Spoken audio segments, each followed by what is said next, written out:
Ever wondered why your favorite reggae artist always seems so chill? The secret might just lie in the Rastafari culture. Welcome to a journey of cultural exploration, where we delve into the fascinating world of Rastafari. A movement born in the 1930s Jamaica, Rastafari is often associated with a laid-back lifestyle, reggae music, and the iconic dreadlocks. But there's much more to it than just that. Rastafari is a rich tapestry of beliefs, practices, and traditions deeply rooted in the African diaspora's shared history and experiences.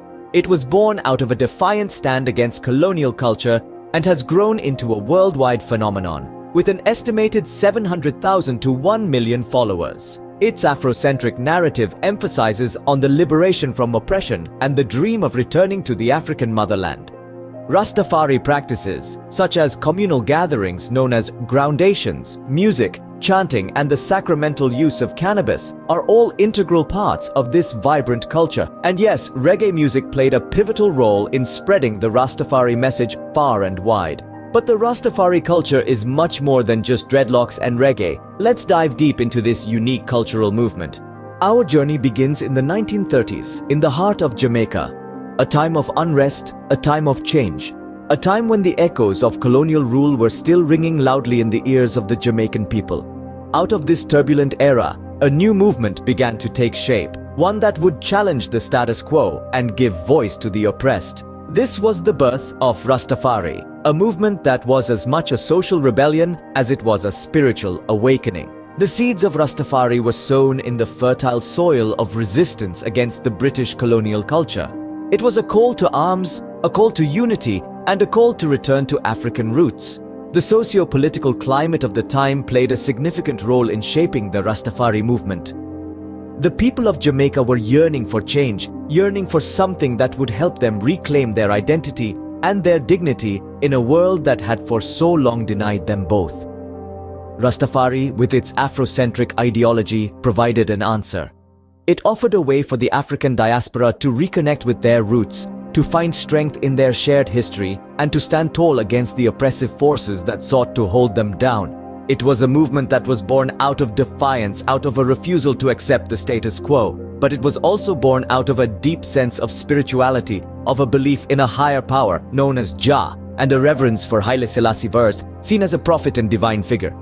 In essence, Rastafari was more than just a religion or a social movement. It was a clarion call for freedom, for recognition, and for justice. It was a rallying cry for those who had been marginalized and oppressed, offering them a beacon of hope in a world fraught with challenges. So, Rastafari was born out of rebellion and a longing for freedom. But how did it evolve from there? From a small rebellious group, Rastafari began to gain momentum, and it had a special prophet leading the way. Enter Haile Selassie Dan. As the coronation of this Ethiopian emperor unfolded in the 1930s, the Rastafari saw it as the fulfillment of a prophecy, a beacon of hope amidst their struggle. Selassie wasn't just a political figure. To the Rastafari, he embodied divine attributes. The reverence for Selassie wasn't arbitrary, it was deeply rooted in the Rastafari's monotheistic belief in a single god Jah. Selassie was seen as a physical manifestation of Jah on earth. The Rastafari saw in him a divine figure, a messiah who was destined to lead the African diaspora back to their homeland, thereby ending their oppression. But why did the Rastafari view Selassie as a divine figure? Well, it traces back to a prophecy by Marcus Garvey, a prominent black nationalist leader. Garvey had once proclaimed, "Look to Africa, when a black king shall be crowned, for the day of deliverance is at hand." When Selassie ascended to the throne, the Rastafari saw this as the realization of Garvey's prophecy. Selassie, for his part, never claimed divinity. Yet his actions and speeches emphasizing unity, peace, and the dignity of all human beings resonated deeply with the Rastafari. His message was seen as aligning with the Rastafari's own call for an end to oppression and a return to Africa. The influence of Selassie on the Rastafari movement was profound. His perceived divinity provided a spiritual anchor for the movement, giving it a sense of direction and purpose. It also lent the Rastafari a sense of legitimacy and power, fueling their resolve to challenge the status quo and seek a better world. With a divine figurehead and a spirit of rebellion, Rastafari was set to take the world by storm. But how did a movement from a small Caribbean island gain global recognition? The answer lies in the rhythm of reggae. Reggae, with its hypnotic beats and soulful melodies, served as the powerful megaphone for the Rastafari movement, carrying its message far beyond the sandy shores of Jamaica. The genre, deeply rooted in the Rastafari culture, was the perfect conduit to express the movement's beliefs and aspirations, its cries for justice, and its dreams of unity. Now, let's talk about a name that's synonymous with reggae: Bob Marley. A charismatic figure with dreadlocks flowing down his back and a song always on his lips, Marley was more than just a musician. He was a cultural ambassador, a voice for the voiceless, and a beacon of hope. Marley's music, steeped in the Rastafari ethos, resonated with millions around the world. His songs like One Love, Redemption Song, and Buffalo Soldier were not just catchy tunes, but anthems of resistance and unity. They spoke of the struggle against oppression, the yearning for freedom, and the dream of a world united in love and respect. But Marley was not alone. Other reggae artists like Peter Tosh and Burning Spear also played pivotal roles in popularizing the Rasta culture. Their music, like Marley's, was a powerful blend of infectious rhythms and potent messages that echoed the Rastafari ideals of peace, love, and social justice. And so, reggae became the heartbeat of the Rastafari movement, pulsating with the collective hopes, dreams, and struggles of its people. It was more than just music. It was a form of resistance, a call to action, and a beacon of hope.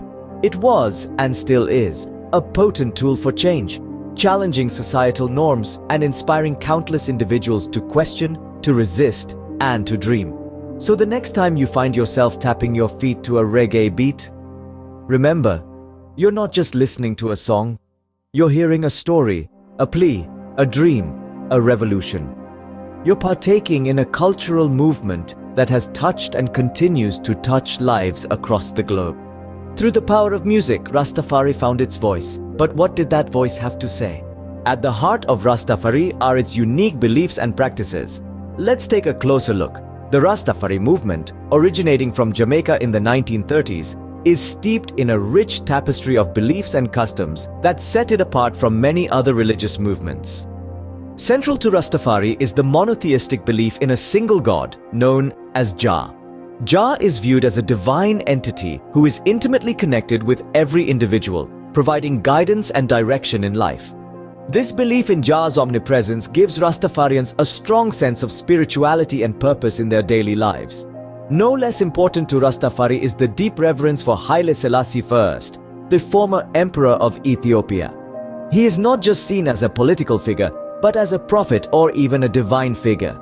His reign, from 1930 to 1974, coincided with the rise of the Rastafari movement, and his philosophies and teachings have had a profound impact on its development. To Rastafarians, Selassie symbolizes the fulfillment of biblical prophecies and is a beacon of hope and liberation. The Rastafari movement is also characterized by a strong desire for resettlement in Africa. This is driven by the Afrocentric focus of the movement, which emphasizes the oppression of the African diaspora and advocates for their return to their ancestral homeland. This longing for Africa is not just about physical relocation, but also about reconnecting with African culture and heritage, which Rastafarians believe have been suppressed and marginalized by colonial forces.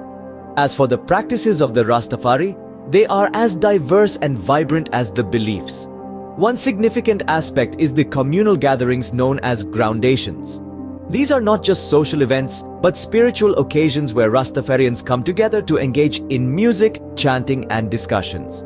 Groundations serve as a platform for communal bonding and spiritual edification, reinforcing the sense of unity and shared purpose among Rastafarians. Another distinctive practice is the sacramental use of cannabis. While this has often been a point of controversy, for Rastafarians, the use of cannabis is not about recreational indulgence, but spiritual enlightenment. They believe that cannabis can facilitate deeper meditation and open up pathways to greater understanding and connection with Jah. These beliefs and practices form the backbone of the Rastafari culture. But where does the movement stand today? Fast forward to the present day, and Rastafari has spread its roots far and wide. The Rastafari movement, born in the 1930s as a reaction against British colonial culture, has grown from its Jamaican roots to become a worldwide phenomenon. Today, Rastafari is more than just a religion or social movement. It is a way of life that has attracted an estimated 700,000 to 1 million followers across the globe. From the Caribbean to Africa, from North America to Europe, the Rastafari message of unity, resistance, and a return to African roots resonates with people from all walks of life. The movement is decentralized, with no central authority or governing body. Instead, it is made up of various denominations called Mansions of Rastafari, each with its own interpretation of Rastafari beliefs and practices. This diversity within the movement is reflective of the Rastafari emphasis on personal experience and intuitive understanding. Yet, like any other religion or social movement, Rastafari also faces its share of challenges and controversies. The sacramental use of cannabis, for instance, has often been a point of contention. While it is an integral part of Rastafari rituals, it has also led to clashes with laws in many countries. Similarly, the movement's Afrocentric focus and call for a return to Africa have been viewed by some as exclusionary or divisive. But these challenges have not dampened the spirit of the Rastafari. Rather, they have fueled a continued quest for understanding, acceptance, and change. For Rastafari, these challenges are but stepping stones on the path to a better world. A world where every man, woman, and child lives in harmony with nature and each other, bound by the bonds of love and unity. From its origins in rebellion to its global presence today, Rastafari has indeed come a long way. Despite the trials and tribulations, the Rastafari movement continues to thrive, its message of love, unity, and resistance echoing louder than ever in a world that desperately needs to hear it. So, there you have it, the intriguing journey of the Rastafari culture. We've embarked on an enlightening voyage today, exploring the vibrant and resilient roots of this Afrocentric movement. We delved into the foundations of Rastafari, a rebellion against British colonial culture that originated in the 1930s in Jamaica. We saw the rise of a social and religious movement characterized by a monotheistic belief in Jah and reverence for Haile Selassie Wist as a prophet. We danced through the decades of reggae music, a medium that amplified the voice of the Rastafari and spread its message to the farthest corners of the world. From the heart-pounding beats to the soul-stirring lyrics, we discovered how this genre became a revelation of the Rastafari ethos. Then we journeyed into the heart of Rastafari beliefs and practices, from the communal gatherings known as groundations to the sacramental use of cannabis. We learned that the Rastafari way of life is guided by fluid beliefs and intuitive understanding, emphasizing personal experience. Bringing us to the present, we observe the state of the Rastafari today.